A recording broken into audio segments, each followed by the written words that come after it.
Hello everyone, welcome to NannuoLive. Today we are speaking about yellow tea, and we're speaking about yellow tea together with Sigi. Sigi, how are you doing today? Hey, I'm doing good. Yeah, it's a nice, calm Saturday here. Not much going on, but Nice, I am ready to talk about some yellow tea. nice. And how is everyone doing back at home? Can you hear and see us well?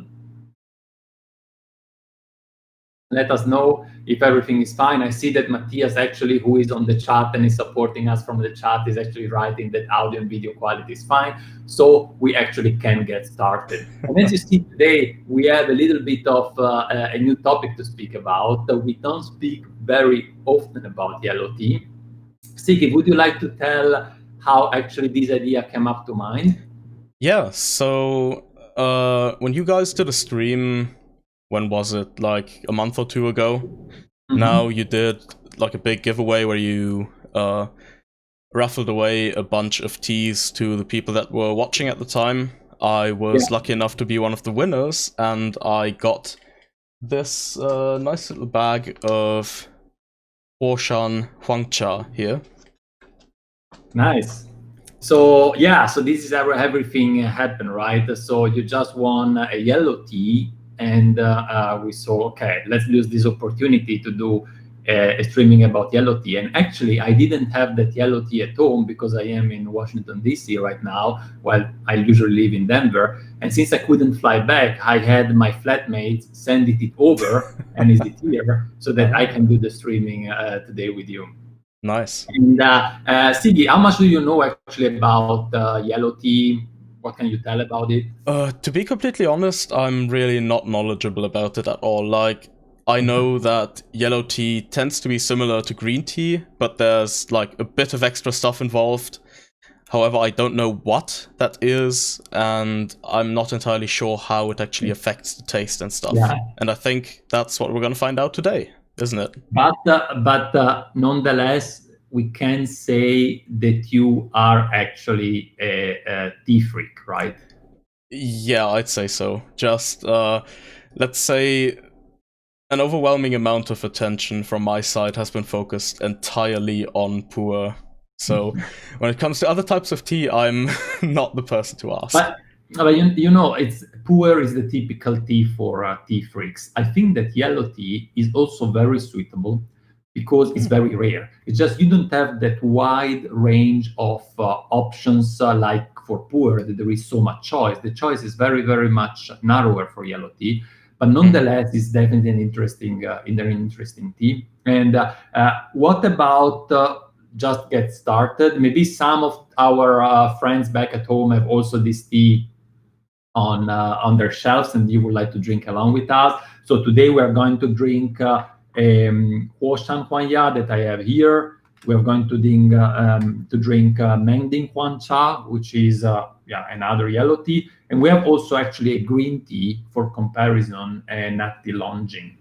So we're going to steep the yellow teas at I would say about 90 degrees temperature, 90 degrees centigrade, the temperature of the water. You can also steep them if you want at 100 degrees. It's not a big problem, but I think that if we keep it at 90 degrees, the taste is a little bit better. And otherwise, just classic. We do just a classic steeping in the guy one. I think what we want to do 3 grams of leaves so that we don't have many steepings, and we can also then switch to the other and have a comparison. Yeah, that sounds good. 3 grams. Sounds like a plan. So we can do like that. So we're going to steep with 3 grams. I have here about 100 milliliters guy one. This is relatively tiny, very classic shape. Yeah, I think this one's also about 100 milliliters. Yeah, this is the modern guy one. Yep, exactly. The one yeah, this is, I think we sold it out actually, but yeah, this is about 100 milliliters. So we have that. And I see, let me have a look at the chat here. I see we have Tea Mania. Hi, Peter from Tea Mania is online. Nice to see you. We have G. Crud. Is that Joe or is another Crud? I'm not sure. Paul, very nice. So we have a little bit of public there to listen about yellow tea. So I will now go ahead and wait my 3 grams of tea. My water is actually already warmed up, I see, at about 90 degrees. What about your? Mine is also ready to go. I just did a boil right before we started the stream, so it's been cooling down since then, which means it should be at about 90-ish degrees now. Okay. And so here we are. Let's see. And yeah, while you're weighing out your tea, I've already done that for the stream, luckily. So I've got mine right here. For you're the viewers, if you want to take a closer more look. forward thinker than I, actually. Yeah, this morning was a little bit how to say, stressful actually here, because I had some problem with the setup of the cameras and so, and you know, the time was approaching towards 3 p.m. European time, and we were not really ready, but here we are, and likely we are ready now. Yeah. And let me write a message to Matthias quickly.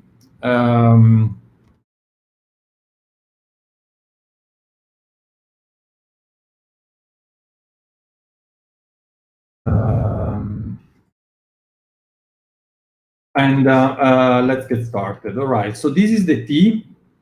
I'll try to show it on the camera. It's not actually very easy. So the only thing that probably you can see is that it's fairly dark. Let's see if I can get a little bit closer than that. Oops, I think I lost 1 gram of leaves. Oh no. Let's, here we are, just 3 leaves. Just recovering here. The yellow tea. I don't have a lot of this tea actually here because everything is back in Germany. All right, so I would definitely do a quick rinse. It's not that it's really mandatory, but the way the yellow tea is processed, it's kind of, if you know it, you want to give it a rinse. Yeah, we will have a little bit, guys, later about how yellow tea is actually manufacture, so that you can have a better grasp and better understanding of it. But now we just warm up our cups, our guy one. Yes, Paul, Gabriele had an haircut. Yeah, homemade hand cut. All right, I'm gonna give this a quick smell, because smelling freshly rinsed leaves is always a treat. Oh, that's nice. Whoa. Very vegetal, very vegetal to my nose. But I'd say it's not quite the same kind of vegetal that you'd find in like a fresh green tea or even some of the really young puers. It's a bit more rounded off in a way, if that makes sense. Like if I would smell these without knowing what it is, I would definitely not think at a puer. The closest I would go is probably green tea, yes, but it has a little bit, is more savory, even in the smell. Guys, I tried these, but I don't know if we'll focus. Oh yeah, wait, I can also see how well it works on my end. Mine's gonna be a bit brighter because of the lighting, but I think people should be able to. Yeah, I think. Do you have overhead lightning? Yeah, I do. Or like I've got one light box that's basically shining right onto my forehead. Oh yeah, and I was just reading that we have Gisella from Berlin that is doing a tasting with 4 yellow teas today. Ooh, nice. And Anima Temple is writing, unfortunately he doesn't, or she doesn't have yellow tea, but is enjoying us along with the puer. That's perfectly fine. Just choose the tea you have at home, and yeah, let's drink together, right? That's all the purpose. I have to warm up a little bit the temperature here, and then we get started. And it is very, actually, you know that I don't know if we have exactly the same batch of Ocean one, yeah, because I have here one from 2016. And your might be a year later. I don't remember. Oh, okay. Yeah, because you see, I have these very old packaging from us, written by hand by Michela. And this was really, a few years back. Alex, so Alex, we are steeping right now Huoshan Huanya.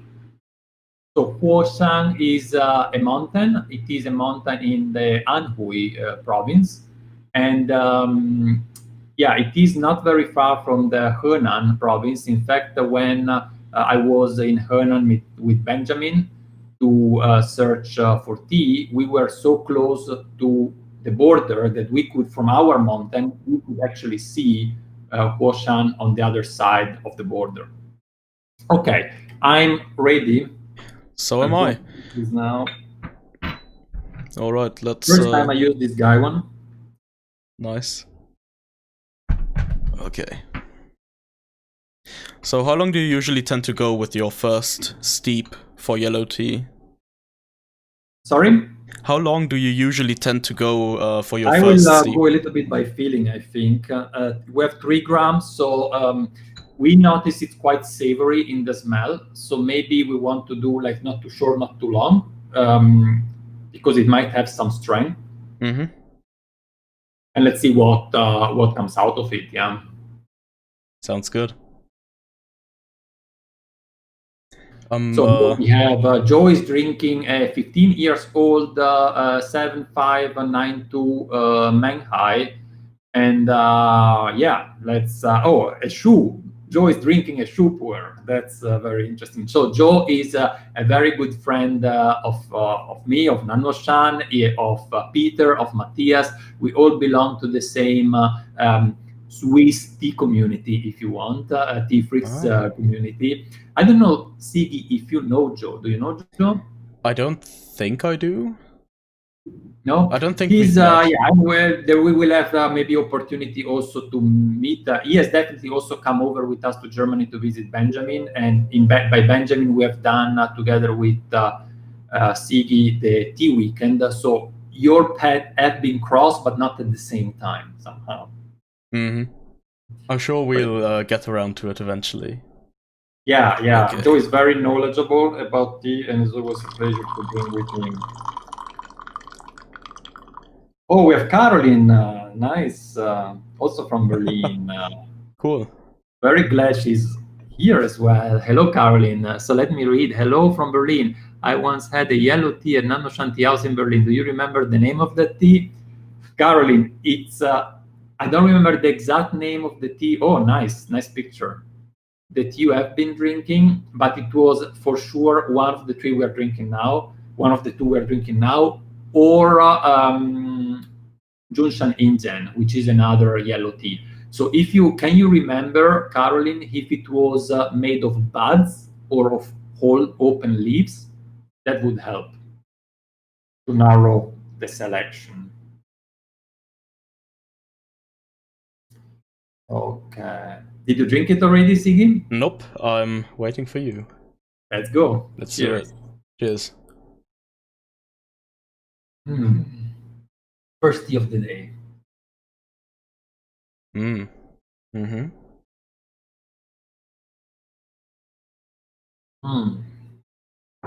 Yeah, for me, it is very vegetal. That's the thing. I mean, when I drink it, I don't think about flowers. I don't think about fruits. It reminds me, maybe even asparagus.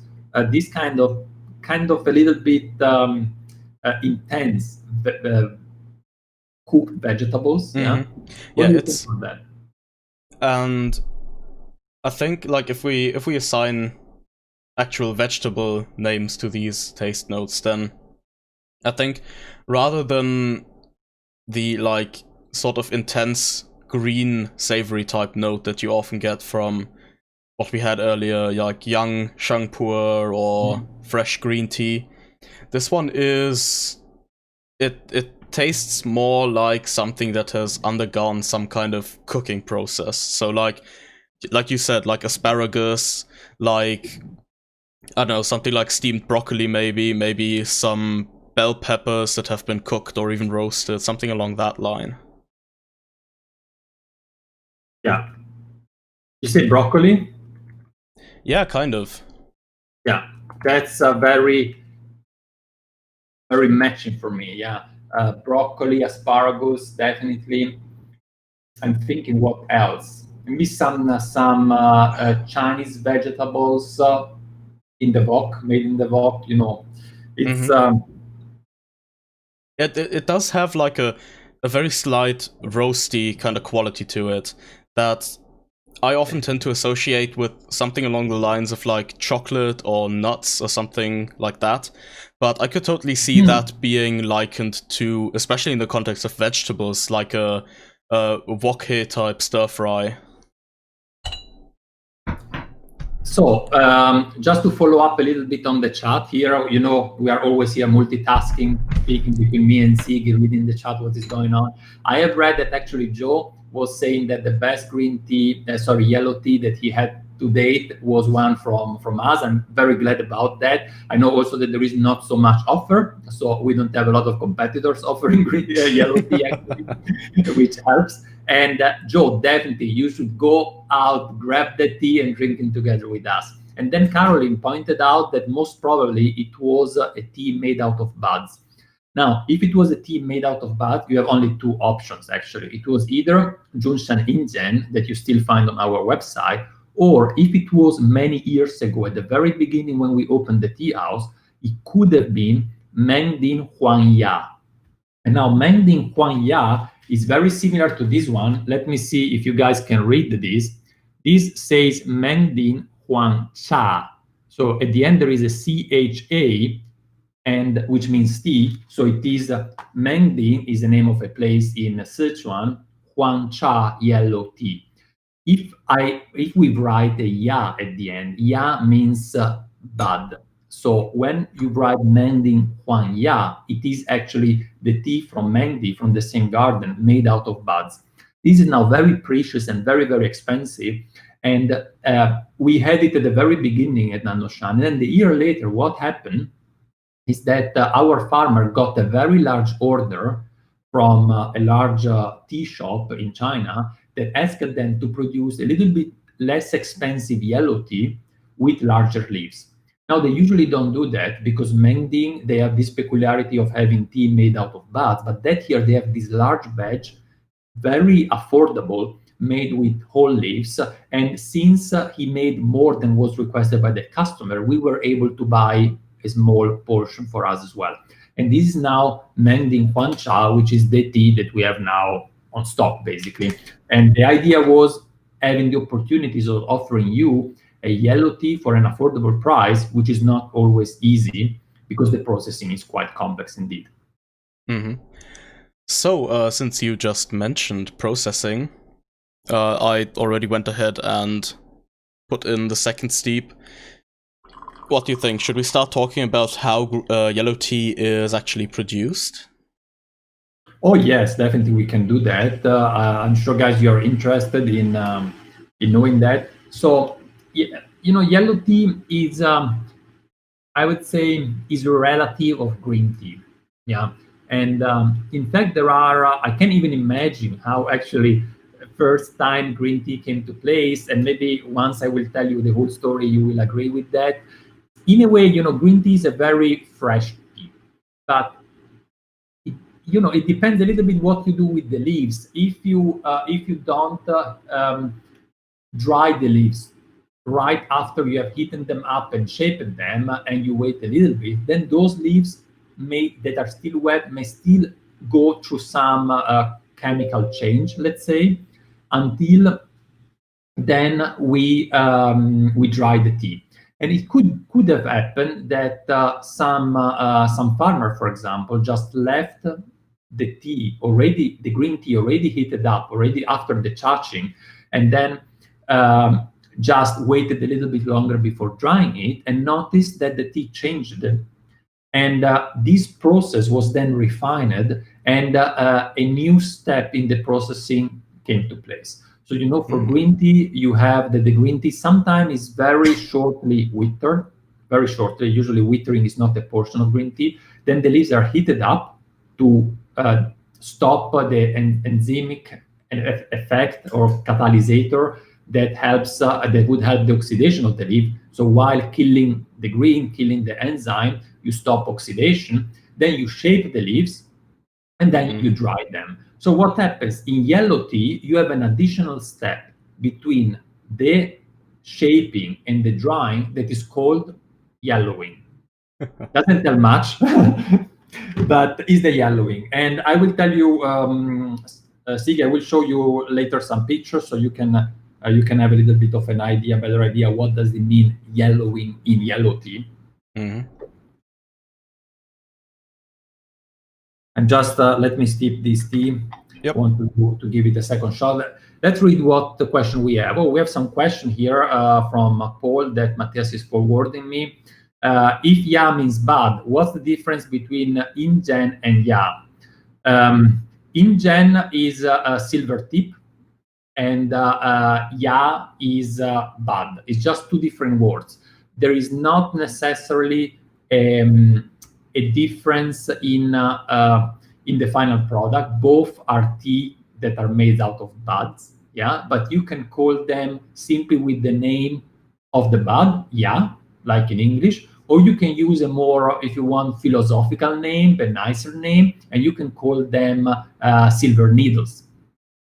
Mm-hmm. Silver needle, yeah, and that's it. It's just one is a more maybe objective way of calling it, and the other one is a more poetical way. Yeah. And as a matter of fact, yeah. The wording ingen. Sorry, you wanted to say, Sigi? Yeah, I was gonna say, I guess it also depends on like the context a particular tea exists in. Like ingen, as far as I know, is very particular to like white teas and white tea-like teas, right? Yes, but not only. In fact, we have Junshan Ingen, which is a yellow tea from Junsan. So the wording Ingen is also used for yellow tea, and no one could prevent anyone else to use it also for other teas. You are definitely right. It is mostly common for white tea, but not only. Mm-hmm. Yeah. Oh, we have a lot of going on here. Let me read. Oh, Gabriele, not me, the other Gabriele from München is saying that it reminds marroni, so chestnuts, antipasti, and hay flower. Hay flowers, I wish I know how hay flower would smell and taste. Do you have experience, Sigi? Unfortunately, I do not know. Floral flavors are kind of my blind spot, if you will. Me neither. So it has yeah. to me, Yeah. I smell a little bit of florality, so in the aroma, but to me, in the cup is just a very savory vegetal cup. It's similar to green tea somehow, but it is more savory and it is not grassy. Yeah, you don't definitely. Have the freshness from the green tea, right? Yeah, I think that's the thing I wanted to hint at with like more processed vegetal flavors. There's no grassiness in any of these, or at least in this one. We haven't tried the others yet. And we have further questions here. Let me try to read it. Do you think yellow tea do age well? This is the question from Joe. Honestly, I mean, I don't have that much experience. Like this tea, this one here where I'm drinking right now is 4 years old. I don't have experience with 10 or 15 or 20 years old yellow tea. You have to consider that the way yellow tea is processed is already this yellowing. You can associate it a little bit like with the shoe puer. Of course, not exactly the same thing, but there are commonalities between the way you ferment the shoe puer and the way you do yellow tea. So it's already a tea that, if you want, is aged in a way. So it can further develop, but certainly less than a green tea suitable for aging would do. So if you take our Yunsi from 2017, that now we start selling as an aged green tea, that tea would evolve over the years much more than this yellow tea would do, because this yellow tea has gone through a 1 week of yellowing. So maybe let's speak about this yellowing. What Sounds do you think, good. Sigi? And I can show you a little bit some pictures, and you can guys understand a little bit better. And then I see there are other questions from Federico and from Forgotten Brew, and I will get to that soon. I just wanted to share with you, first of all, a little bit more information about this yellowing. What does it mean? right? Sounds So good. you have to see it that way. We say that at the very beginning, you have the tea is actually treated, the leaves are treated like a green tea, no difference. The leaves are heated up pretty much right after the harvest, and then they are shaped. So after the shaping, they are actually wrapped in a special paper. And the picture I want to show you are actually those from Mengding Huang Cha or Wang Ya, the tea I was mentioning before. And you see that they are wrapped in a yellow paper and in very small batches indeed. And then those those paper, those, I don't know how to call them, those wraps are placed in an oven and they are baked. They are baked at low temperature, so you're not going to burn the paper actually. They are baked at low temperature, then they are taken out from the oven and they are open again, reshaped, and then replaced in the yellow bag and replaced in the oven. So there are a few cycles between wrapping, baking, unwrapping, moving the leaves, and then doing that again over and over again. So after these, how can I say, these baking loops, if you want, then it is the time to put the leaves in a special room, and it's the yellowing room. It is a room where the temperature is kept relatively high, so like could be 30 degrees, 35 degrees centigrade, and the humidity is very high, like 90, 95% humidity. And the tea is kept still in the wrapping, is kept there for 1 week, 7 days. And now to avoid that the tea molds, produce molds, the farmer or the employee of the factory, they have to go down in the yellowing room, unwrap, move the leaves, and then rewrap again every 4 hours, day and night. So it is a very demanding process. All this information that I'm giving to you, 1 week yellowing, 4 hours, this is peculiar from this specific factory in Mengding that produced this specific yellow tea. That doesn't mean that everyone follows exactly this process, but it gives you a little bit of a reference to understand how yellow tea actually is done. So you see, it is a complex tea. It takes a lot to produce, a lot of handwork, and that's why it tends to be expensive, and that's why they tend to use good material for doing it. Yeah, I'd imagine that yellow tea is probably like more a labor of love than anything else. Like if the farmer or the producer really likes this particular kind of tea, then that's the reason why they're gonna produce it.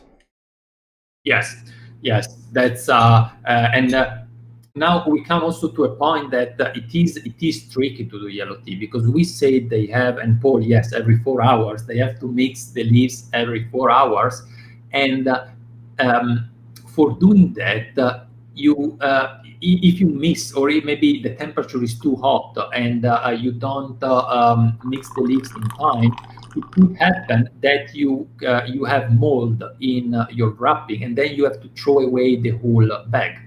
So it's very tricky, because they use the best leaves they have of that harvest, and if they process it not properly, the taste is not good, or worst case, they have to throw that away.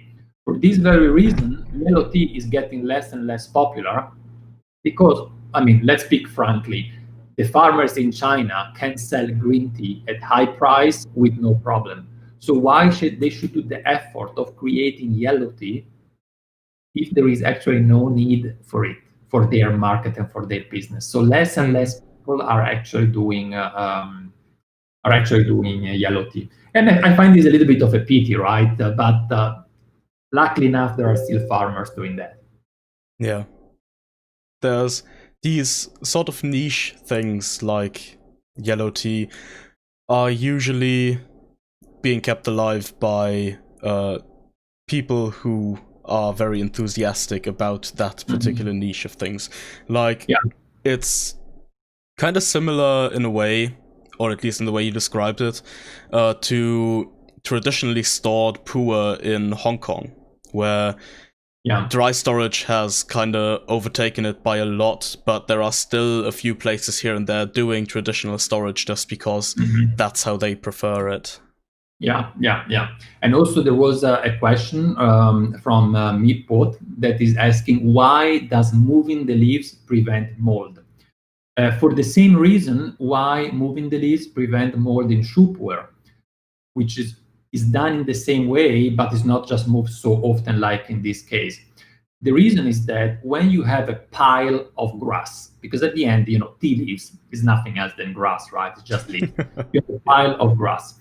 And then you have both fermentation and oxidation processes going on.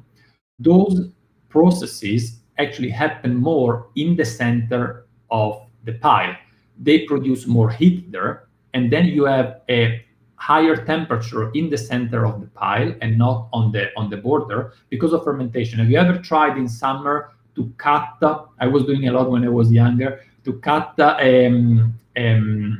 meadow of grass. Yeah, in spring, and then you do this pile of grass and you let them stay there maybe for a few days before you go down and you collect everything. If you put a hand inside the pile, it's hot. It's warm. Yeah, it's warm, and warm facilitate molds in that case and decay processes. So you want, because fungi and so love that ambient, humid and warm. So you want to move the leaves around so that you give air to the leaves and you allows actually an homogeneous yellowing if you want. Yeah. Thanks for the question. That was definitely interesting. And let's see what we have. We had a question from Federico. How important is for yellow tea to be fresh, and how long would you say is the shelf life of yellow tea? Okay, so yellow tea, now that we have spoken about the yellowing, you see that it's not a fresh tea. If it's done properly, and this is very tricky though, because not many yellow tea are actually yellowed properly, but if it's yellowed properly, it is already a mature, a ripe tea from the very first day when you drink it.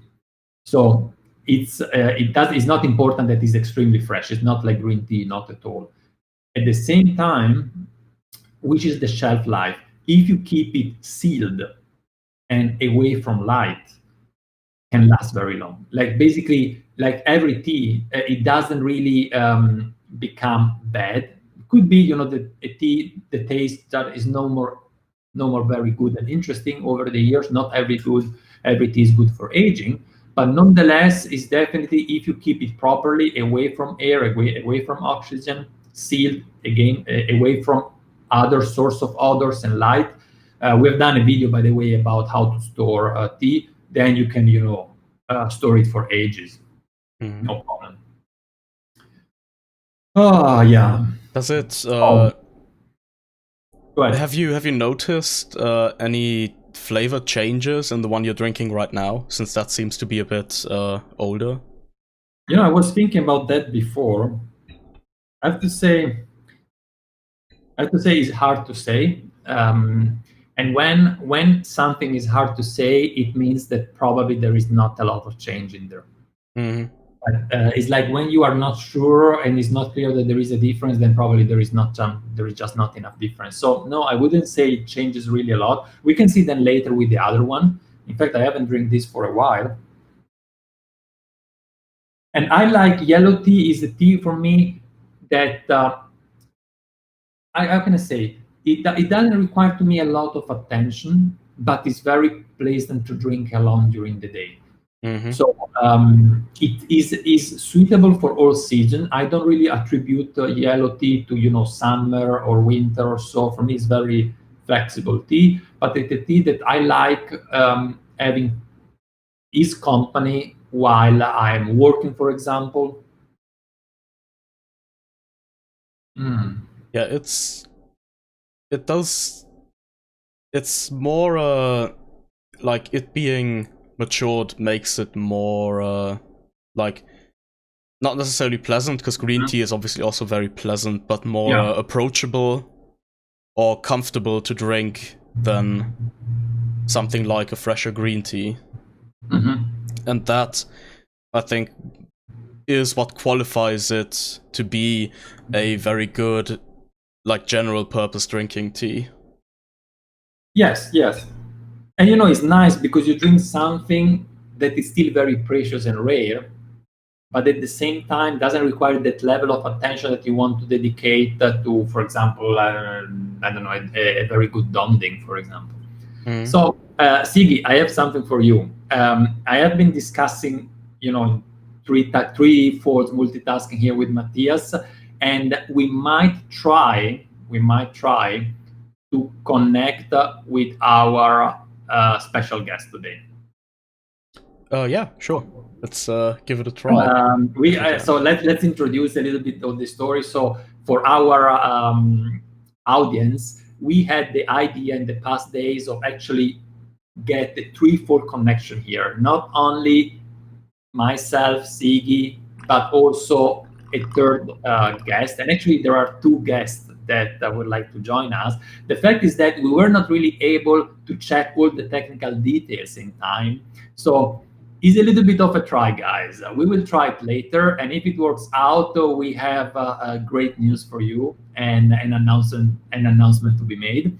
But before we get to that point, what I suggest now doing, Sigi, is to make a comparison between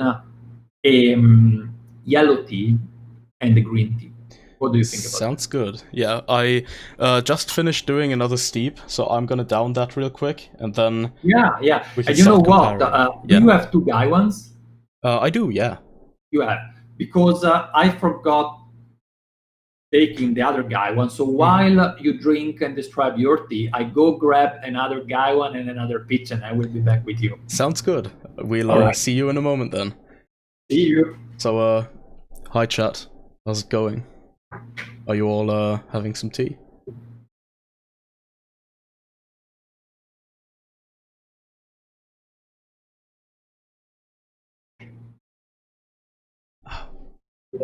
Yeah, this yellow tea is really nice. It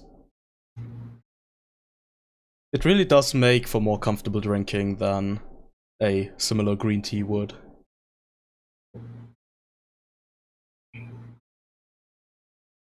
Ah, Zamps is gonna have some Chang Tai Shangpur later. Very nice. Good stuff. I'm back. So I have the tea. Yes, and I think what we will do a little bit a comparison between a green tea and a yellow tea, because now that you know how close yellow tea is with green tea, it's definitely worth doing a comparison and find out which are the difference a little bit between the two. And by the way, they are so close that most producers of yellow tea, of course, they produce also green tea, even out of the same leaves. In fact, we often had Huoshan Huanya, the tea I'm drinking right now here, both as a yellow tea and has a green tea. Have you tried the green tea version? Oh yeah. How do they compare? Like, what? Yeah, this is what you have to find out with the current tasting, right? I won't anticipate that to you. So I will get rid of my leaves here. All right. And to those that are now watching, you want really to wait for the special guest today and see what we have to tell you. Yeah, it's going to be interesting, for sure. Okay, so I've got that. What else do I need to do? I probably need to reboil my water, so I'm going to mute myself for a moment because my kettle is really loud. Okay, and then I will do, let's do 85. 85, okay. 85, I do the same here. And I do 85 just because I want really to steep the two teas, the green tea and the yellow tea at the same temperature, because I don't want to have this additional difference between the two. So I would steep the green tea at so we have kettles boiling here, sorry. I will steep the green tea at 80 degrees, the yellow tea at 90, so I just take the middle, 85. Sounds like a plan, yeah. All right. So I have to do some waiting here. It started getting busy. So let's see how I can do. I do like this. I'll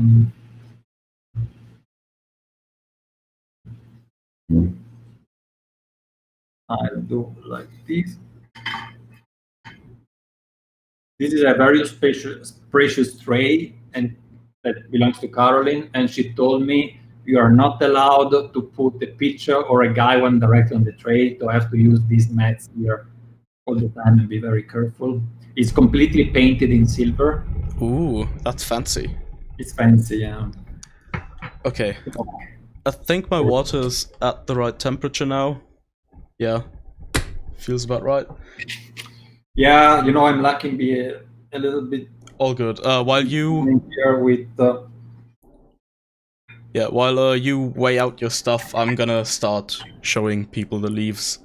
So yeah, I'll do that. The first tea we are gonna drink today in this tea comparison, the second tea overall, is the Nutty Longjing from nannuoshan. You can take a look at it here. 3 grams there? Yep, that's 3 grams. Uh-oh. And yeah, I've had this one before. It does indeed taste quite nutty. It's a really nice tea. So it's going to be interesting to see how it compares to the other tea we're going to have right now, which is the Mengding Huangcha, which you can see here. A beautiful factory, the one in Mengding Huangcha. It's a small, medium-sized factory for premium tea, like maybe 10, 15 employees working there. I was there in 2014, I think. Oh, cool. I have to go back. It's nice. Sichuan is nice place to be. And they have so many teas in Sichuan that are very underrated in the Western world. Such as? A little bit more effort in sourcing from Sichuan. But Sigi, now the real problem here is when we will be able to go back to China. I mean, I'm even in the US, and with the current tension between China and USA, I really fear I have troubles. I can go to China, and then I will never be able to come back to the US. They will not allow to come back in. So yeah, that might be a bit of a problem. Definitely is, yeah. And you see that this Mengding Huangcha has very big leaves, so for a yellow tea, because I was mentioning before, we really asked for these very affordable batch. Oh, I see there are some questions here. I will try to read. There are a lot of offerings out there, but as far as I know, they were all stored in Guangdong most of the time, right? Are you speaking about here yellow tea or what? No, they were talking about a particular Shangpuer offering, and I can answer that one because I've tried some of those. And yeah, they were all stored in Guangdong at one point at least, but some of them were moved to different storage later, so there are some differences between those teas, but originally they are all very similar. And obviously, like, you can't generalize storage too much. Even if 2 teas were stored in the same city, they could have been stored under entirely different circumstances, which will then, of course, lead to them tasting different. So, like, even if you had 2 warehouses that are exactly next to each other, if one does, I don't know, climate control and humidity control, and the other just lets their stuff sit on the shelf, then there's gonna be a significant difference in how those teas age. Okay. I will steep the green tea without lid. That's a very good thing. Yeah, I like doing that quite a lot. Oh, really? Mm-hmm. I'm not sure what it does exactly, but somehow it, I don't know, it just ends up tasting better. Yes, I also something that I don't really grasp. But it's like something like that. Sometimes, you know, you can try to find an explanation, and sometimes you cannot really find it. But as long as the taste is better, you just go for it, right? That's also the purpose sometimes of the experiments, to find out which is the best. Mm-hmm. And if you can give an explanation, good. Otherwise, whatever, it tastes better. Yeah, it's... Oh, I took here another cup. Oh yeah, I need to get my stuff Starting in order. getting very busy here. Yeah. On my tea tray. My desk is a complete mess right now, but it's worth it.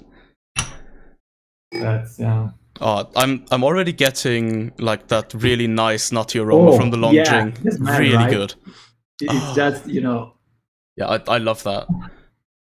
That's what makes Longjing so special. I mean, then you wonder why it is so famous. This is really famous because it's good. Yeah. Lid. That's hot. I forgot actually. I didn't wash the yellow tea, but I mean it's fine. We are not washing both of them, so yeah, we'll survive it. I'm sure. We'll survive. Yeah. Oh, you're decanting already. I should. Yeah. I thought this guy one is relatively tiny. I have 3 grams of leaves. I want to. Okay, so that's one done. Here's the other one. Baked, nutty smell of Longjing, so good.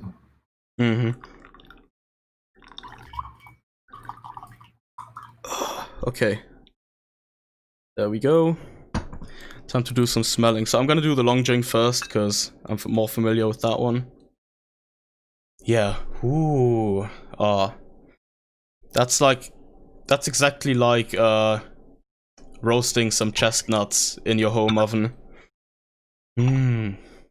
Really good. Yeah. Are you drinking already or just smelling? Just smelling. Oh. It's also kind of got like a slight hint of something with grains. I'm not sure. Yeah, definitely, yeah. And now, Sigi, you have already the comparison with the previous Huoshan Huanya. So now you can also even think about if this mending has some similarities with that yellow tea that make it completely different or different than this green tea, or maybe not. So you see, guys, here I have the Longjing on this side and the mending on the other, and you see how clear the difference in color already is. And this is mainly because of the yellowing, definitely. So, Longjing in the cup. Yeah, let's do it. So I see that there are some questions about our new harvest of green tea. Let me read. I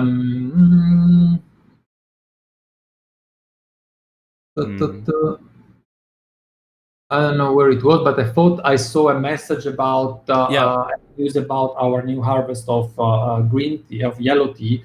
So this year was very challenging, and since I couldn't go to China, and we always actually source directly at the farm when you can look the farmer with your eyes.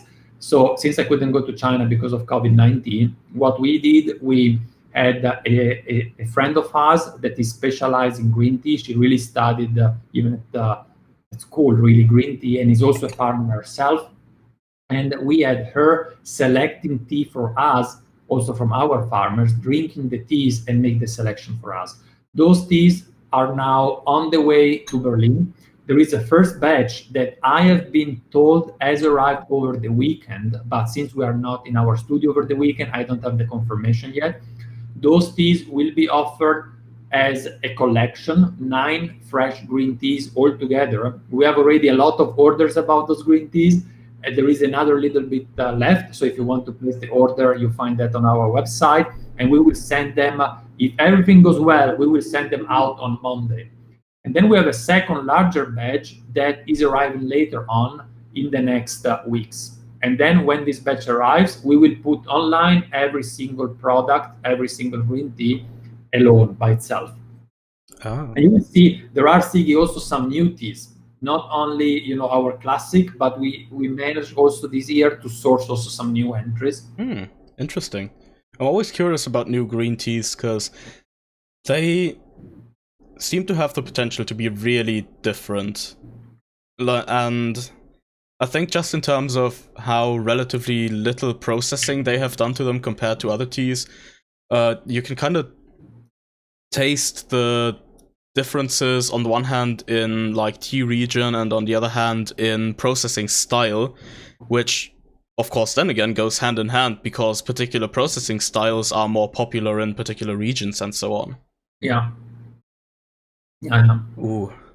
Did you try them? Like, to me, when I drank the Mending Huancha, the first thing I thought is artichokes. I love artichokes. It reminds me of artichokes. And the Longjing is a classic Longjing. It's very refreshing, nutty, fresh.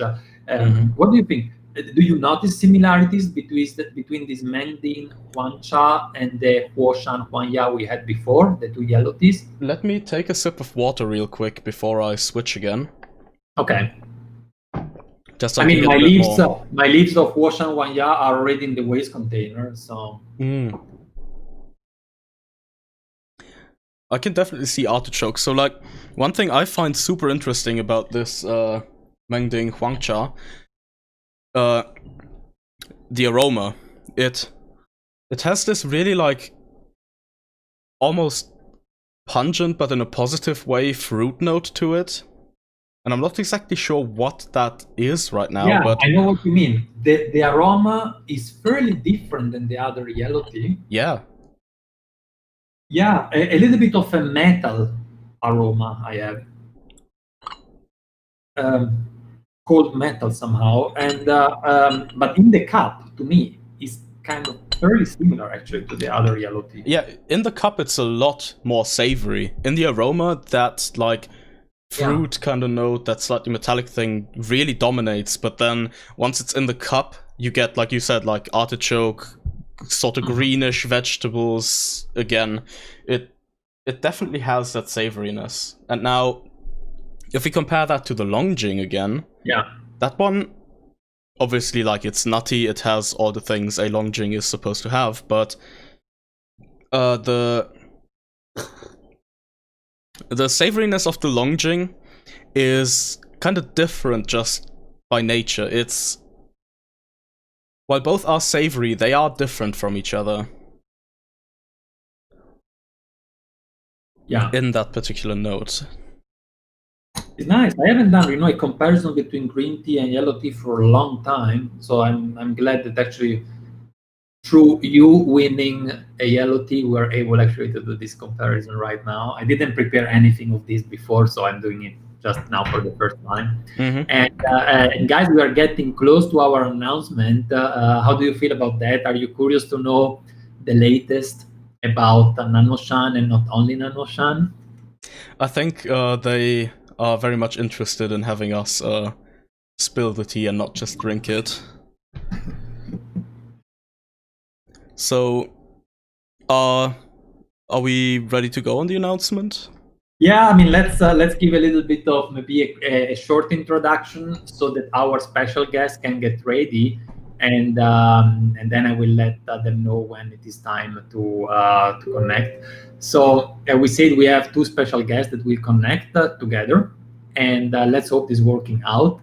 And as you know, and I'm really glad that Joe is also on the line, because Joe is a friend of all of us, of myself and of our special guest. So Joe, I hope you are still there.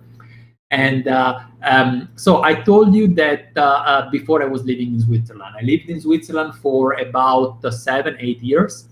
And the first village I was living is called Bassersdorf, just a small village north of Zurich. And when I was there, I stayed there for a couple of years, and then I moved in a village that was just next to it, 3 kilometers away.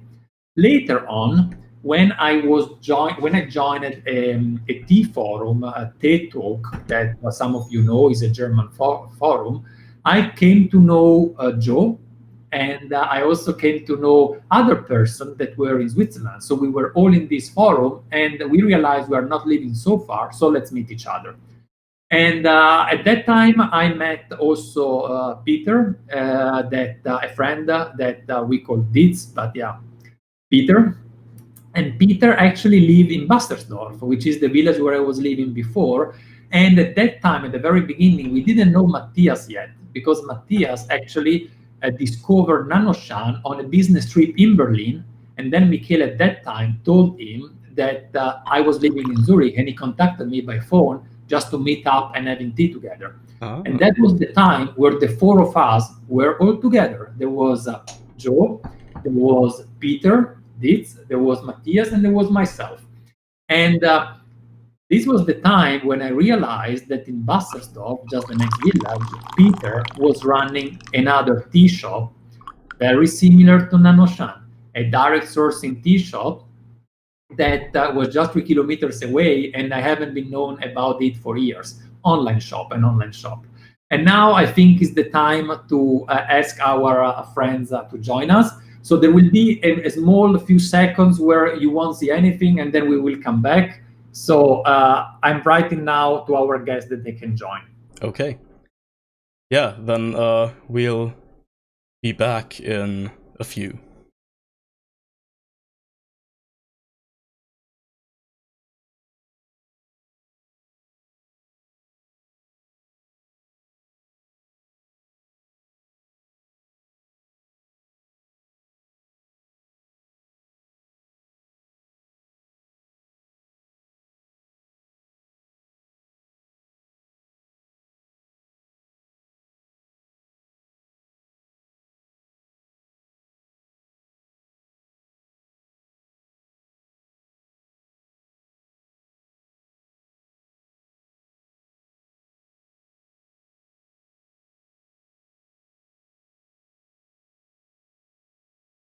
Alright, and we are back with our special guests, as Gabriele just announced. Hi Matthias, hi Peter, how are you guys doing? Hi Sigi.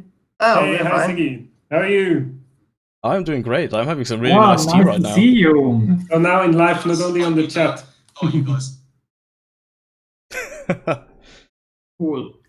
So, how it is, guys, the audio, the video, the quality, now we are streaming from 3 different nations at the same time. Can you hear us well? Everything is fine, let us know. I think there is a Rückkopplung. Matthias? We have switched off everything. Yeah. It seems to be fine now, yeah. So, Peter, Matthias, how are you doing today? Hey, we are fine. We have a lovely day. We are enjoying tea, good tea. Yeah. Lift around. Cheers.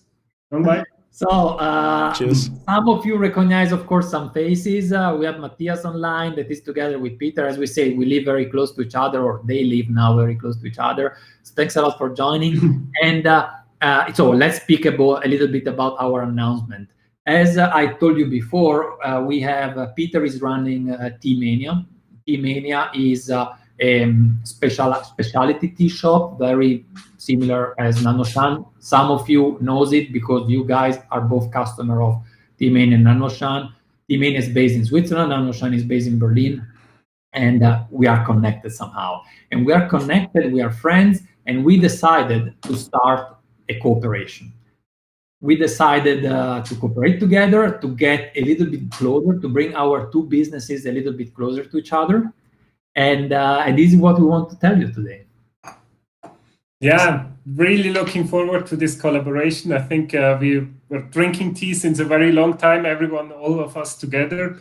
And now we also work close together, which I think is really great. So the 2 of you are really good tea experts and have a lot of experience in this area. And for me, it's actually a pleasure to be able to work with both of you. Yeah, and Peter, how do you feel about that? It is something very new. How do you feel? Yeah, I'm quite excited, especially since we can offer to our customers much more teas, like green teas, yellow teas, what we weren't able to offer. Of course, we could have it bought from wholesalers, but that's not the quality we are looking for. Yeah, exactly. Yeah, and this is the point, it's right. That's Peter. Sorry, I have calling you Peter. So, I mean, for you guys, he's Peter. For me, it's Dietz. Okay. So the good thing about this cooperation is that actually we work in a very similar fashion. Like Peter is going to the tea fields like we do to source the tea. And we do the same, but we do that in a different way in different places, of course, because the tea world is very big. So what we want to bring to you guys is that through this cooperation, we will be able to offer both of us a wider choice of farmer teas and also a wider choice of selected teaware. And this is something we wanted to do for a long time. But when you have this, Peter, when you have two companies and you have to find out how to cooperate, sometimes it's difficult. Everyone has gone his own way. How long has been T-Mania existing? About 6 years. So 6 years. 6 years. So we started from zero. Maybe I tell how it started. We have been with my wife back in Thailand for 3 years. And I was thinking what I can do here. And I figured out I had pretty good oolong tea just near my wife's hometown. So we started with Thai oolong. And so it was actually a business idea. But later it became more passion for me. So I started looking for other teas and started traveling to China and Japan to source tea. Because we have to make it clear, we have another things that in common between Matthias, Peter and myself. The three of us don't live out of tea, we live out of something else, right? So it's we just not yet. And what is interesting about T-Mania is that in fact, since Peter's wife is actually from Thailand, you were in Thailand when you came up with this idea. So you were very close already to the source.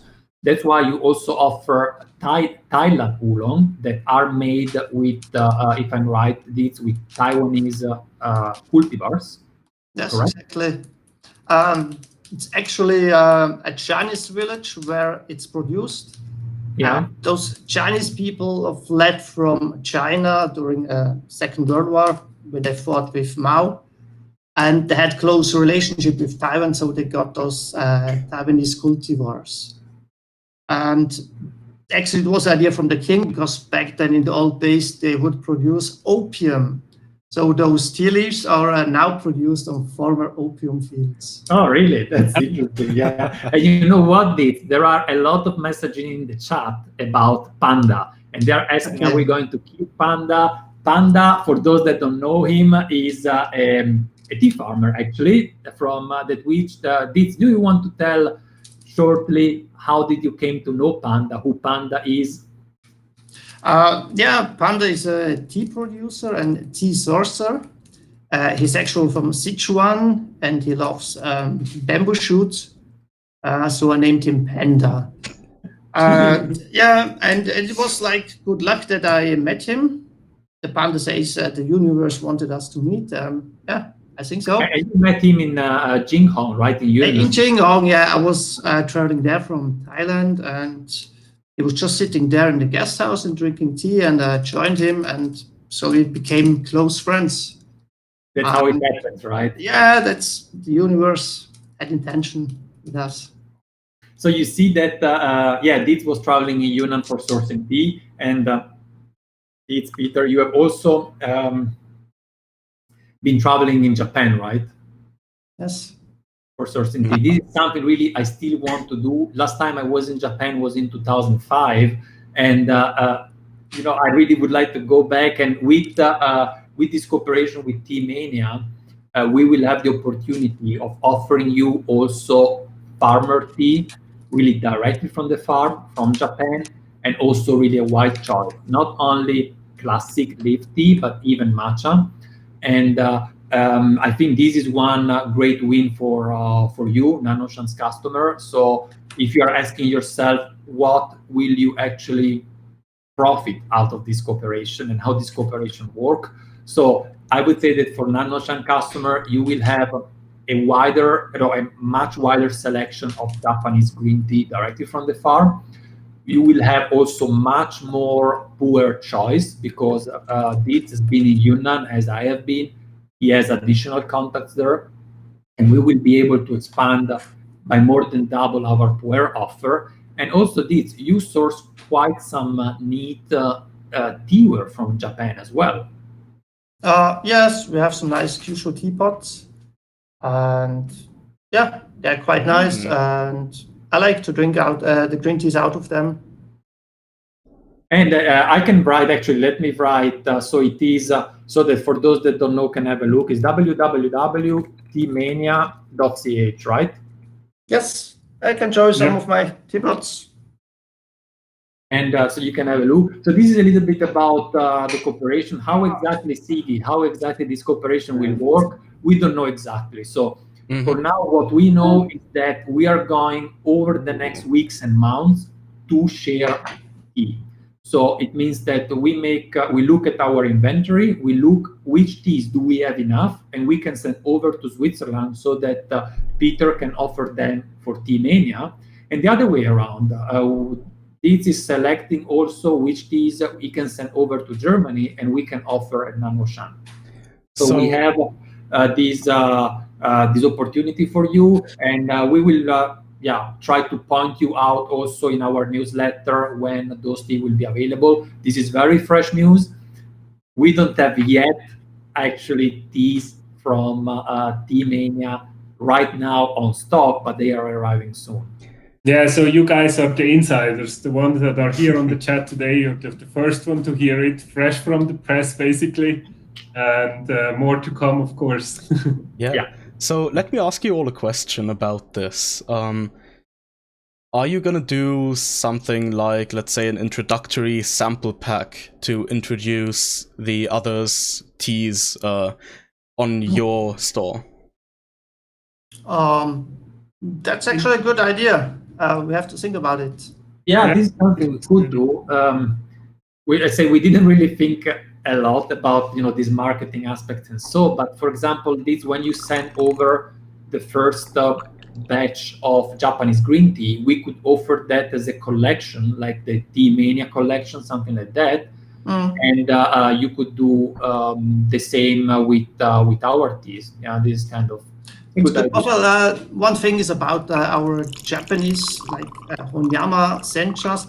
They are all vacuumized, so it's maybe hard to open them and reseal them. And, maybe sense don't want to do them. That's them. But you can make like a collection, and they are really excellent green teas, and store pretty well in the fridge. That's what we do.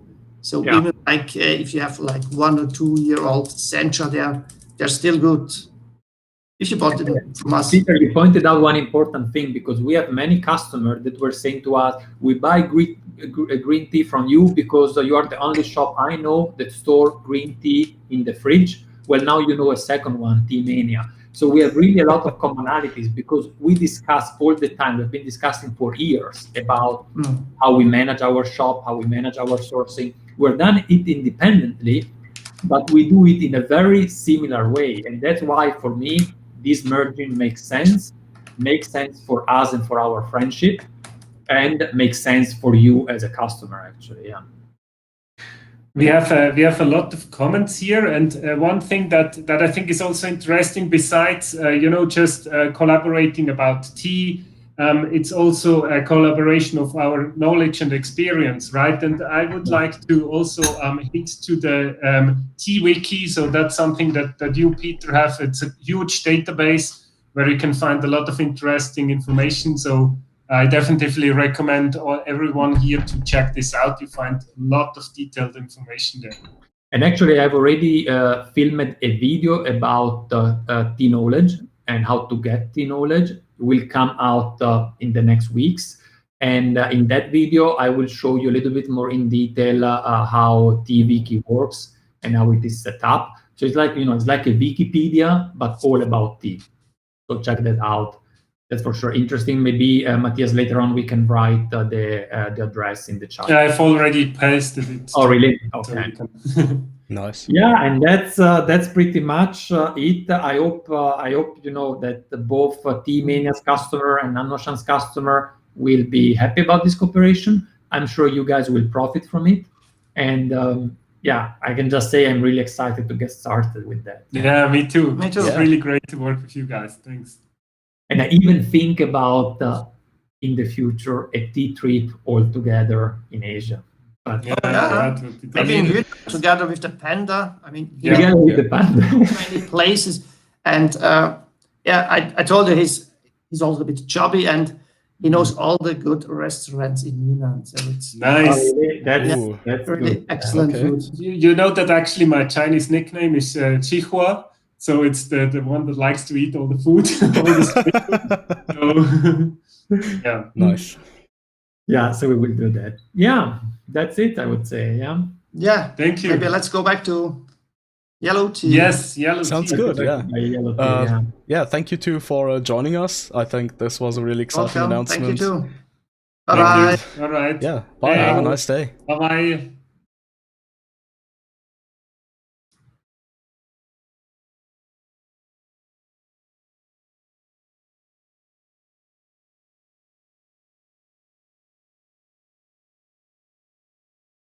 Okay, and we're back back to yellow tea. The special announcement is done. I think it is quite special indeed. I don't think it happens often that we see two shops coming together in such a way. Yeah. But I do think it's going to be a great benefit to everyone involved. I hope so. I mean, really, Sigi, we have been discussing it with Dietz for years, actually. It just was difficult to decide how to start. And then we thought, well, you know what? We start simply like that. We just share our products with each other. So we have a wider selection of teas. We still point out that everything is farmer teas. It's teas that we source at the farm. And let's see how our respective customers enjoy each other teas. Yeah, I think that's a good call. And I think the first step is often the most difficult one to take, and doing it this way is both safe while also being a large enough change for both of your customer bases to really take notice of it. Yeah, definitely, yeah.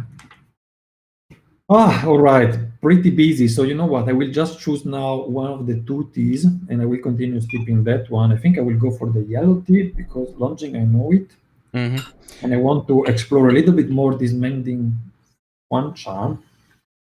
Sounds reasonable. Yeah, the right now I kind of feel like the Mengding Huangcha is more interesting overall, but that might also be because I'm comparatively less familiar with it than the Longjing, but it has slightly more unique notes, if that makes sense. Or like unique flavors going on.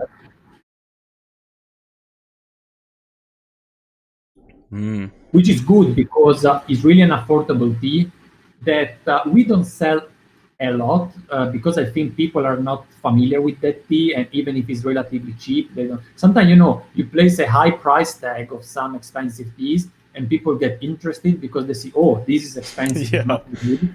And here we have Mengding Huangcha, which is a very affordable yellow tea that was really, really yellowed for a week, which is not that common. And people just maybe they don't really go for it because they say, this is a cheap tea, maybe it's not that good, but that's not always the case. Yeah, don't be misled by the price, not at all.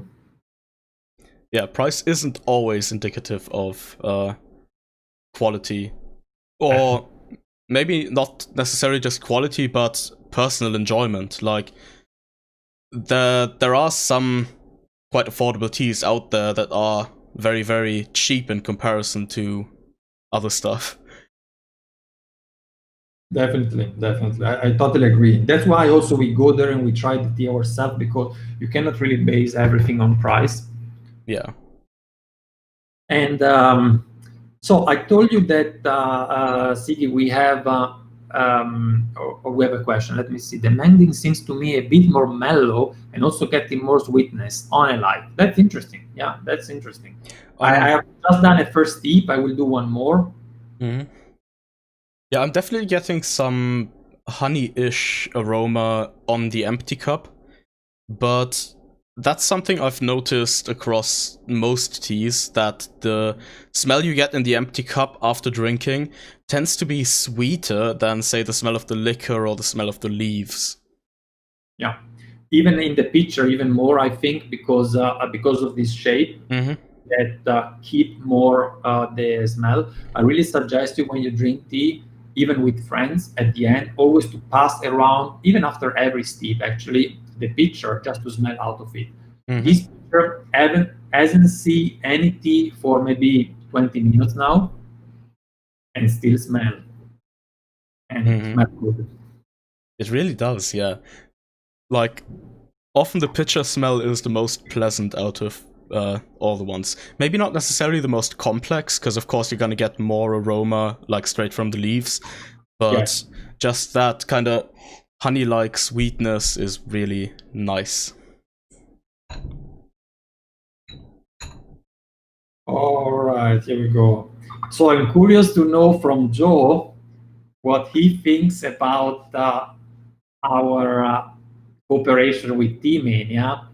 And I mean, this is a news also from Joe. No one else except myself, Matthias, and Peter, and actually Sigi, because we anticipated that before the video, knew about this cooperation before, 5 minutes ago. So Joe, how do you feel about that? How does it make you feel? Yeah, how does it make you feel? With two tea friends that will cooperate and will offer the teas.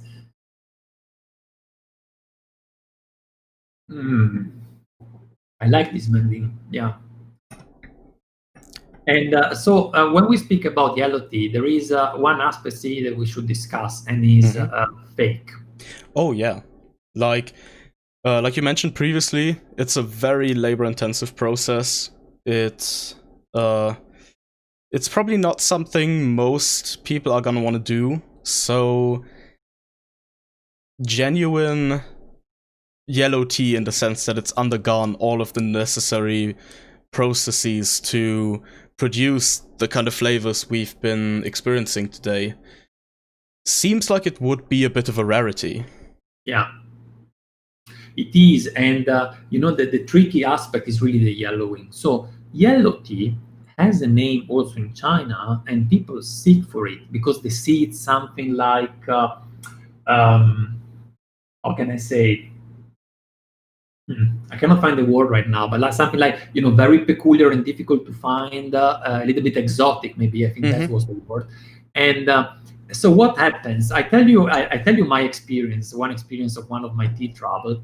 I was going to Huoshan, which is the place where this tea comes from here. And Huoshan is a mountain that is very close to Lu'an. And Lu'an, some of you knows it because of Lu'an Guapian, a much more famous green tea, also in Anhui. And it is about, if I remember right, 1.5, maybe 2 hours drive from Hefei, Hefei being the capital of Anhui. So what happens? When I traveled to Hefei, to the capital, and I was waiting a day because I had to go then the next day to Huoshan, I thought, you know what? Let's check out the tea market in the city. This is something that I do all the time when I go in a major center. Like if you go in Sichuan and you go to Chengdu, you check out the tea market there, and only then you go to Ya'an and to Mengding and source the Mengding Wancha, because all the farmers in the surrounding areas have some contact in the capital to offer and sell their teas. Yeah. It could be someone from their family, it could be another shop, even themselves running the shop. So you want to check out those tea markets, and there are many. Hefei is a huge city. And so I checked those out. And I was, of course, my intention was to try many different yellow teas, Huoshan Huanya, to make, my taste before I go to our producer. So I went there and I tried, I tried watching around, and I was seeing there were different yellow tea. And then I asked them, can I taste it? I was tasting them, and they were tasting like green tea. And then a discussion started that I was asking, yes, but guys, is this a yellow tea or a green tea? So no, it is Huoshan Huanya, Huoshan Huanya, yellow bud, Huoshan Huancha, yellow tea. And I said, yes, but it tastes just like a green tea. And they would say, yes, because it is processed like a green tea.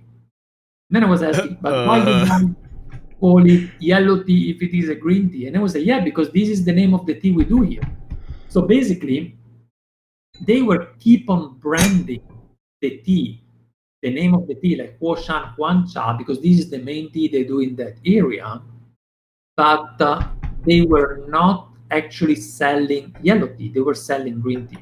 And you might be astonished, but I would say in those tea market, like 95%, even more maybe, of the Huan Cha are actually green tea. And then I realized that I had to go around and say, guys, do you really have Huan Cha processed as yellow tea? And finally, I find a couple and I was able to try it. But do you want to call this faking? I don't know. It's just, the farmer would be, at the end, would be honest. Most of them, if you then ask, this yellow tea is processed as a green tea, they will say yes.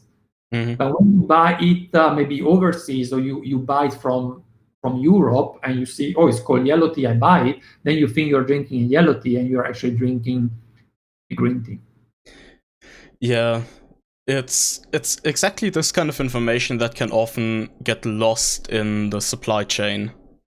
Like at some point or another, there might be some sort of confusion, and then the wrong or incorrect information gets transferred, which is why I think it's especially important to really get yourself out there and find out what exactly is going on with your tea, and to then also relay that information to the people that might be buying that tea. Yeah, exactly. So this is a little bit the point. And by the way, if you guys are drinking also a yellow tea right now at home, or maybe also doing a comparison with green tea, let us know which are your thoughts. So we had before Gabriele that was expressing her feeling about the tea. She mentioned marroni, so chestnuts. She mentioned hay flowers. What else did she mention? One more thing that I forgot right now. And yeah, let us know which are your thoughts about the tea. To me, even in the yellow tea, I see a lot of cooked vegetables, artichoke, asparagus. We mentioned maybe bok choy as well.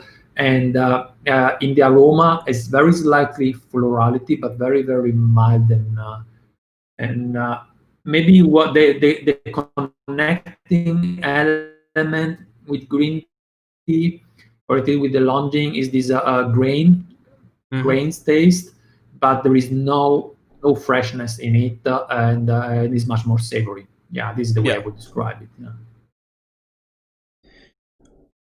That does sound like what I'm experiencing here, so I'd agree. Yeah, that's good. Yeah, good to know that we shared that. And so I mentioned actually, a few places where yellow tea is produced, and so. Mm-hmm. And I see Gabriele is still sipping yellow tea. That's good. And I was thinking what we could do is showing a little bit where the different tree production areas are. We mentioned that in the current nannuoshan offer, we have 3 different yellow teas.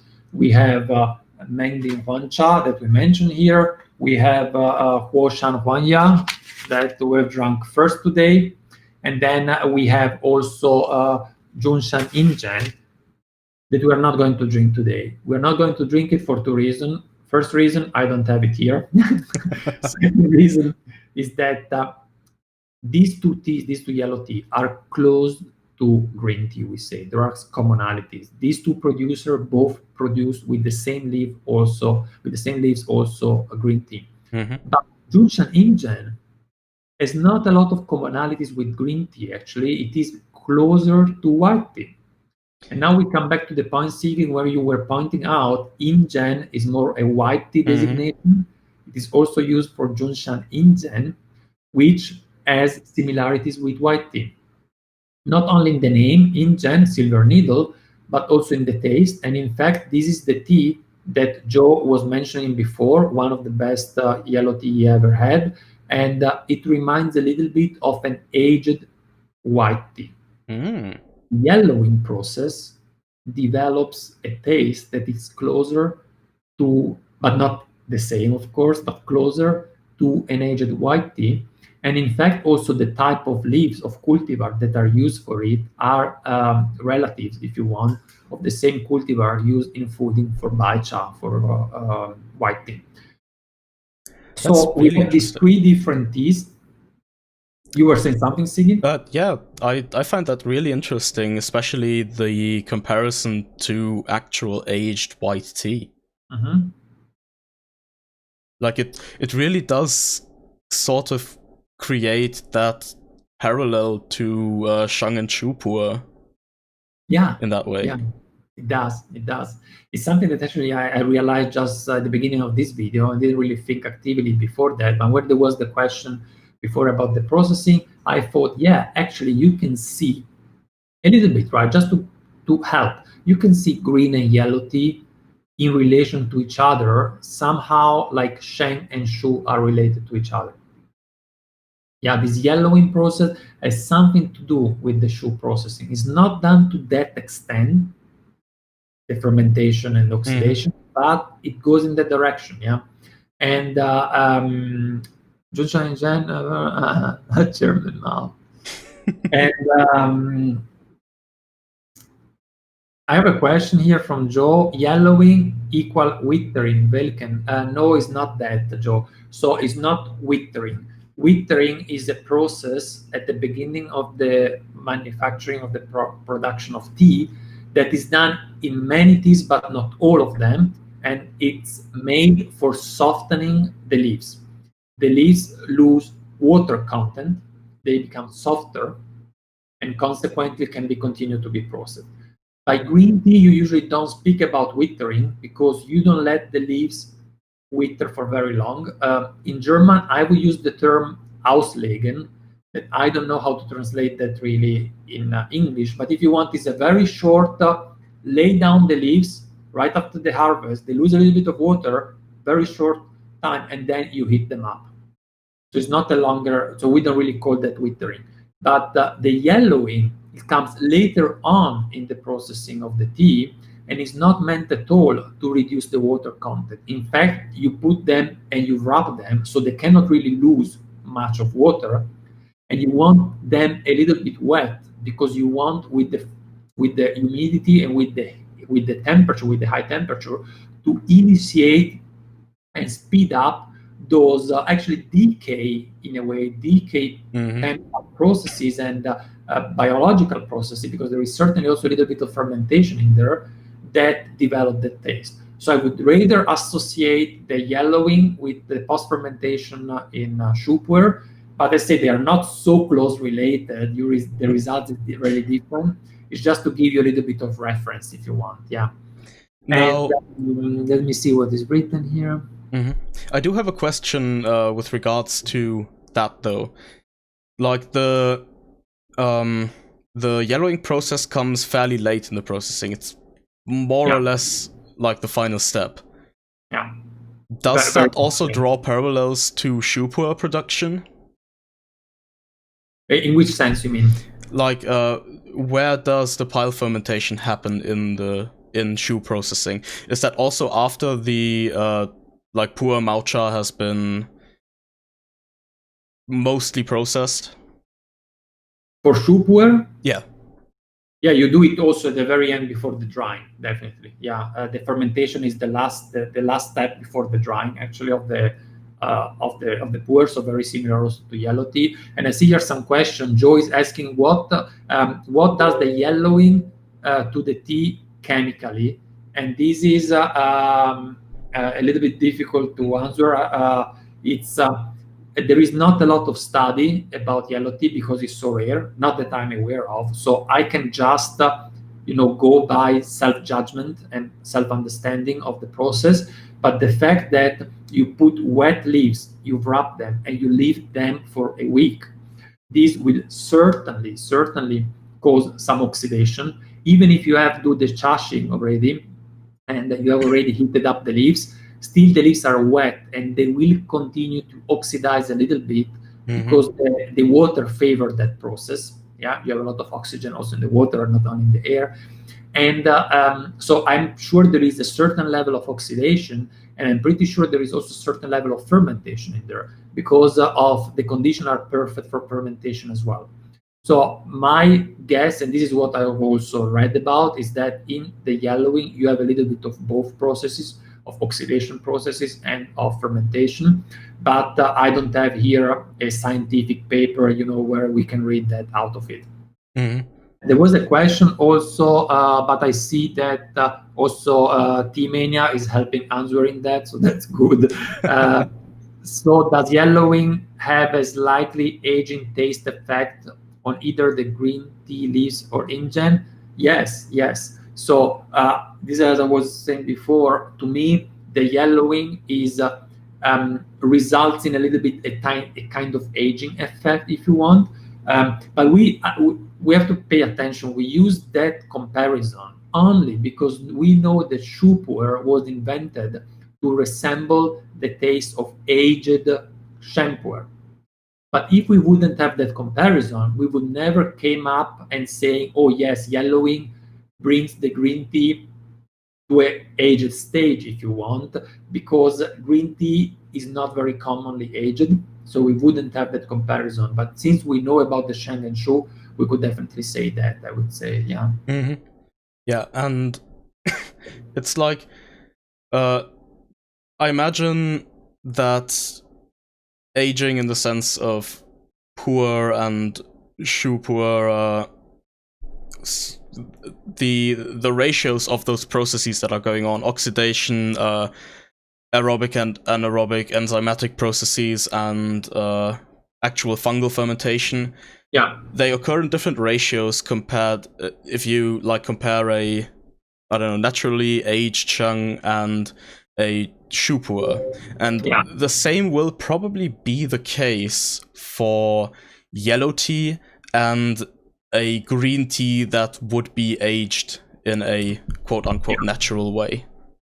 And Sigi, I have to run for a biological stop because I've been too much tea. So we'll leave it to you and I will be back in 2 minutes. Sounds good, yeah. Can you explain the difference between an aged tea and a stale green tea? So the word stale is something I'd personally associate with the notion of too much oxidation or too much oxygen getting to the tea after it's finished processing.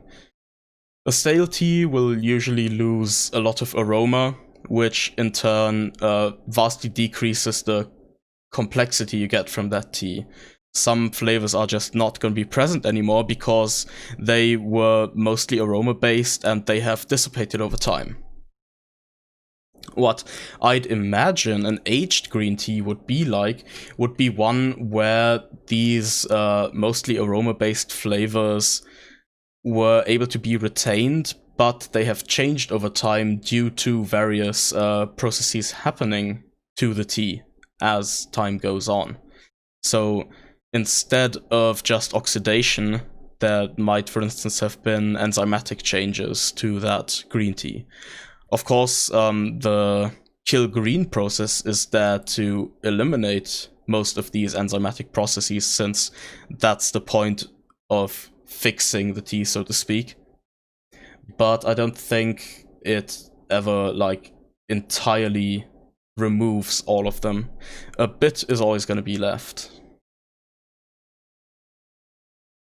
And if we really think about it, Sheng puer really is just a Samika green tea without the fixing process. I'm back. Welcome back. That was much better. Sorry, I was drinking just too much. Yeah, that's totally fair. There was a question before about the difference between I think aged tea and the stale green tea. Yeah, I tried to answer that while you were gone, but I'd definitely be interested to also hear your take on it.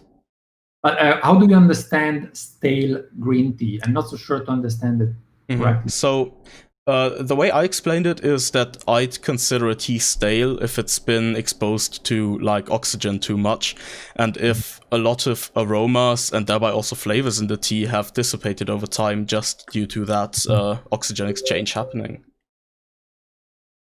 Yeah, it's stale is more of a degradation, let's say, and a worsening of the taste that to me happens in two situations. When a tea that is supposed to be good for aging is not stored properly for aging, or when a tea is simply not meant to be aged and you age it.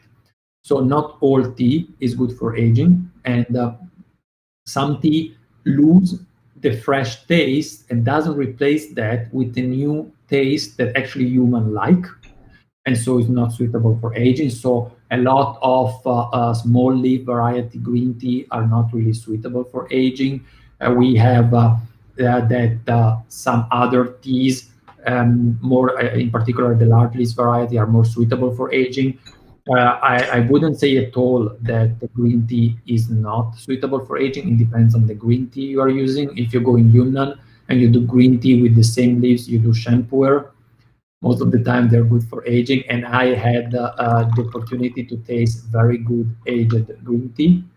With aged, I mean like 25, 30 years. Oh, wow. So yeah, I wasn't able to source it because it was extremely expensive.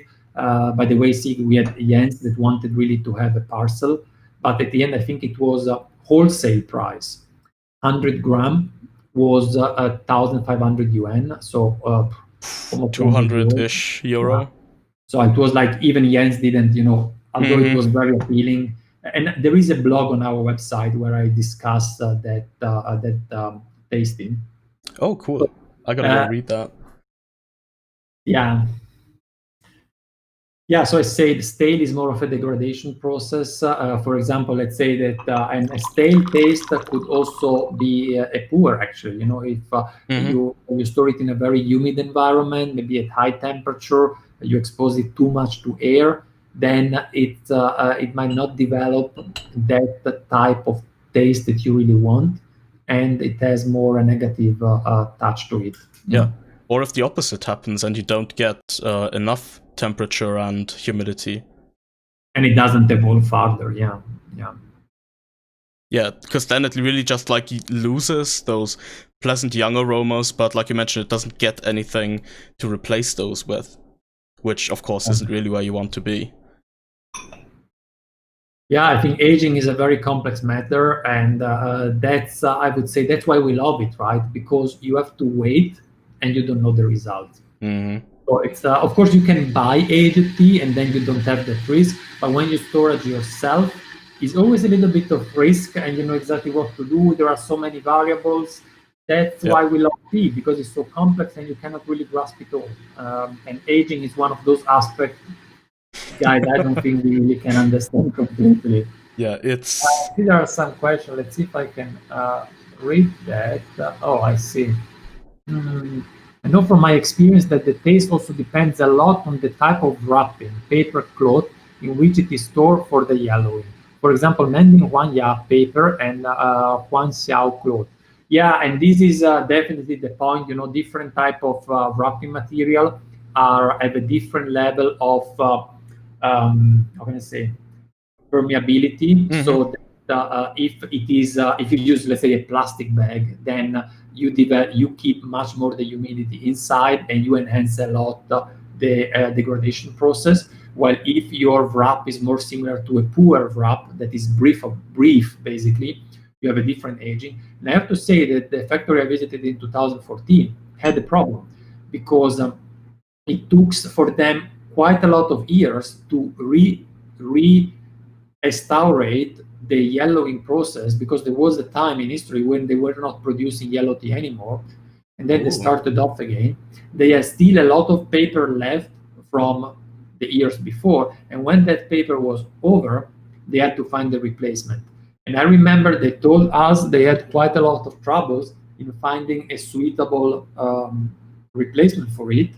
And it's a long process, because it's not something you say, you buy 10 different papers and you try it out. Yeah, but I mean, yellow tea, to do yellow teas, it takes a week. You do that only in spring, basically, with fresh leaves. You don't have a lot of opportunities to really do all these try. But at the end, they succeeded, and they found a paper that is suitable for it, Which province did you mention Mengding was in again? Mengding is in Sichuan. Oh, right. Yeah. Because I was wondering, like, what the reason might have been that they stopped doing yellow tea altogether. Like, was it entirely economical, or was there, like, a need for them to produce other types of tea?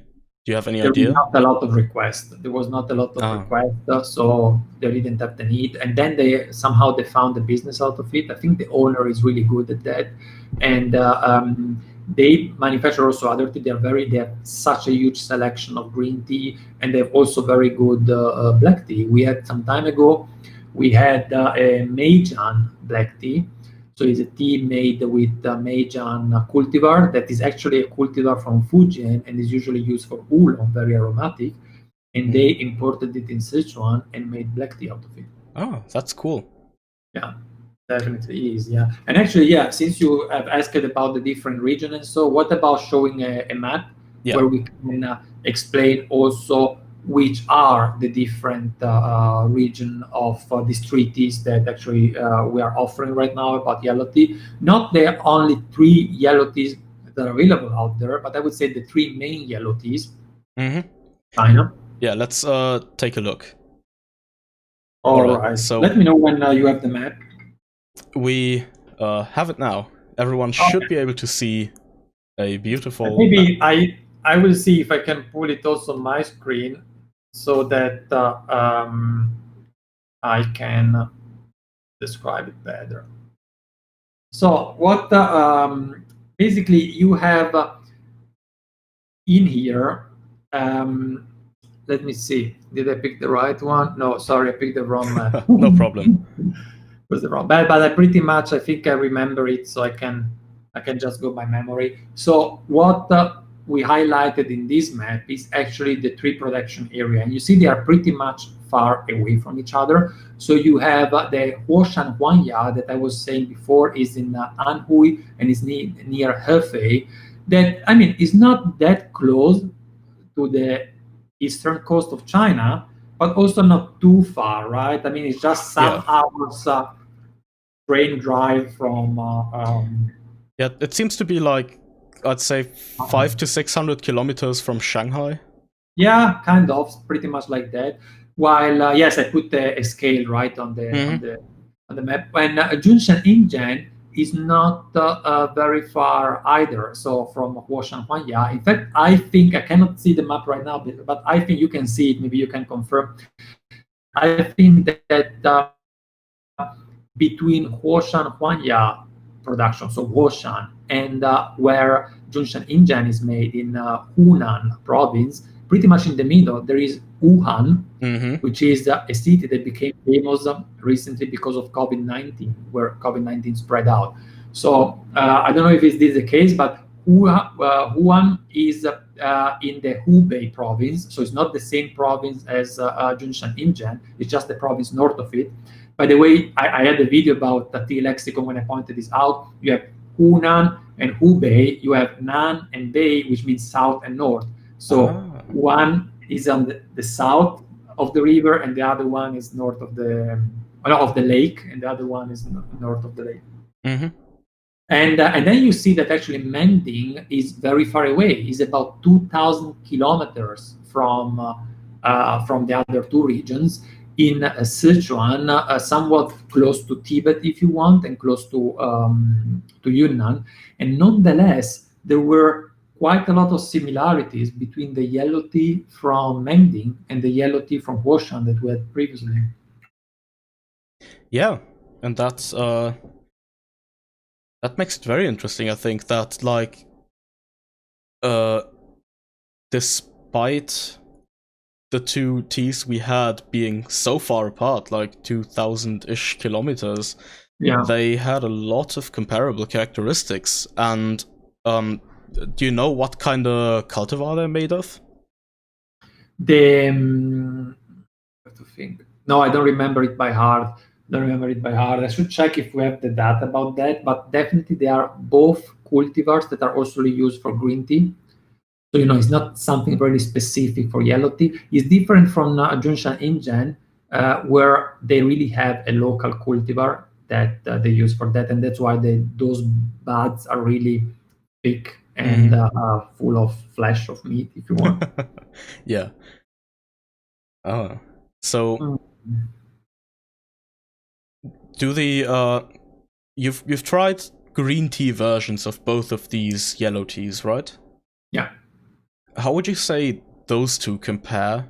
And then would you say that translates over to their yellow tea counterparts as well?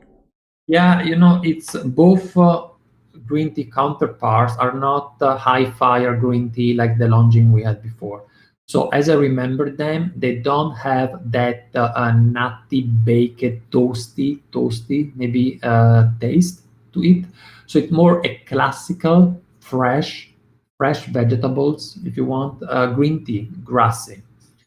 While when you look at the yellow counterpart, you really have all those grassiness that is gone, and you have these, as I mentioned before, this vegetables taste that comes out. So these that makes it a little bit milder, also milder for the stomach. Something that I didn't say, but I didn't have breakfast this morning because I was running late. I had just half a pear and half an apricot, an apricot that are actually cold, right? It doesn't help digestion, actually, eating only fruit. And we have got a lot of yellow tea in the past 2 hours and a little bit of green tea, just a little. And I have no problem with my stomach. If we would have drunk this morning all these teas, fresh green tea, all this quantity in fresh green teas, I would feel it on the stomach. So it makes it also milder to accept it for your stomach. It's not so aggressive if you want, and so difficult to assimilate. Yeah, I'm also noticing that usually when I have this much tea of another variety, then I tend to get hungry quite quickly after I finish my session. Yeah. But right now I'm not really having any sorts of issues with that. Right. Yeah. I feel the same. So it's that's why I'm saying is a more a flexible tea if you want, that you can have on the side, and it doesn't hurt your stomach. It doesn't require too much attention, but it's just pleased to have that cup going along with you. Yeah. Something that just came to my mind that I'm kind of wondering about right now. Have you ever seen yellow tea made from Assamica varietal?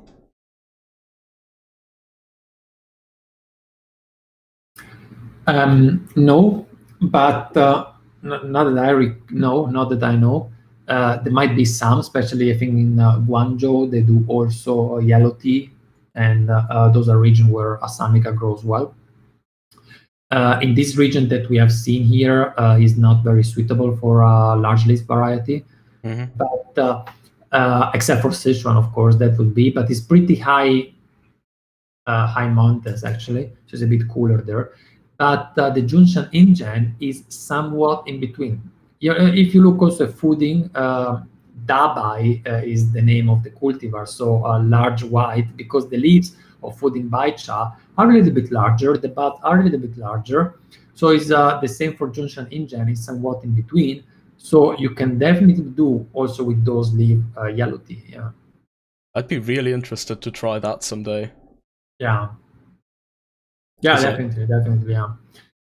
Yeah, and that's pretty much it. So I hope you have enjoyed a little bit this deepening about yellow tea. I didn't do so far any dedicated video about yellow tea, and for a very good reason, and is that I really wanted to tell you more details about the production. I show you today some pictures that we have never shown before about the wrapping and so on, and I have my notebook back in Europe where I take notes during my tea travels in China. And back in 2014, I took a lot of data about the yellow tea production. Today, I made a short summary about this baking and so on, but it's much more complex than that. And without giving you all the details, because I know that the farmers don't want to disclose exactly at which temperature is baking, how long is eating up during the shaping and so on. I won't do that, but I wanted with you to go really through every step more into detail. And last time I was in Switzerland, I was not able to find that notebook. So I will do that in the future. But we had this opportunity today to make more of a tasting comparison. So I hope you guys enjoyed it as well. We will have very soon, actually, in about a little bit more than a month, we will have the next tea workshop live. So as you're seeing, we are now trying to alternate. 1 month we do a new formal live streaming like this one today, and then every second month we do more of a workshop where we send over the tea to you, and you can really participate with us, and we really take care of guiding you through the whole workshop. So the next topic is how aging affects the taste of tea. We have a great opportunities, a very rare opportunities for assessing that. We have one of our farmer, Mr. Chen. Master Chen produces tea guanyin since the early 90s in Anxi. He's a Taiwanese that moved to Anxi, and we have from him teas manufactured, produced by him in the 90s and in the past few years. So we will have the opportunities of comparing from the same farmers, from the same leaves, gardens, teas processed in the same way back in the 90s and just a couple of years ago, and we will deepen how the aging has affected the taste. So if you're interested in the topic, you find more detail in the event page on our website. And if you are interested in ordering the 5 teas from Master Chen that we're going to taste, you find the list in the event page. Drop us an email at info@nannuoshan.org. I write it here, and we tell you how to buy those teas so that you can participate to the workshop live. By the way, write it here. It requires a little bit of time to ship the tea and send it over. So especially if you don't live in Germany, you want to order those samples as soon as possible. They are really not expensive, and you will have a great opportunities to do this tea workshop together with Matthias and myself. All right, that's pretty much actually what we wanted to share today, right, Sigi? Or you have any other comments? Not for now. I think we've gone through a lot of both topics and tea, and I'm quite content with leaving it at that for now. Then, guys, don't forget to give us a thumbs up if you haven't done it yet. You know, that's very important for our channel. And I will see you in the next video, and certainly Sigi will join us soon in another live streaming. And that's it. I wish you all a very nice weekend ahead, and see you next week in the next video. Yeah, thank you all for joining us. See you. Goodbye.